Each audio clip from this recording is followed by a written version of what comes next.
ዌልካም በዛሬ ክፍል ቪዲዮአችን እነዚህን ጥያቄዎች ለመስራት እንሞክራለን። እዚህ ጋር የምትመለከቷቸው 3 ጥያቄዎች አሉ። ሁለቱን እኔ እሰራቸዋለሁ፣ አንደኛው ደግሞ በሌሎች በተሰጠው ማብራሪያ መሰረት እናንተ የምትሞክሩት ይሆናል ማለት ነው። በጣም ቁልፍ የግራመር ህጎች ስላሉበት እንግዲህ ብትከታተሉ ትጠቀማላችሁ።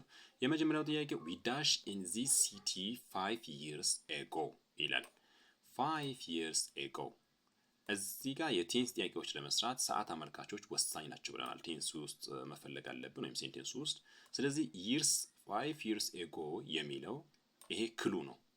ስለዚህ 5 years ago last time last year right ancient time ካለ ቀጥታ specific time in the past ስለሚያመለክቱልን simple past form of the verb መጠቀሙ። ስለዚህ ትክክለኛ መልስ A ነው ማነው B ነው ማለት ነው። here is the best answer።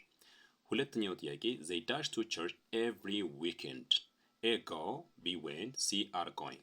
እዚህ ጋር every weekend የሚለው ሲግናል ወርድ ነው ወይም ሰዓት አመልካች ነው። often usually ሁሌም የሚሰራ ድርጊት ከሆነ simple present form of the verb መጠቀም ነው። simple present form of the verb። ስለዚህ they go ይሆናል ማለት ነው።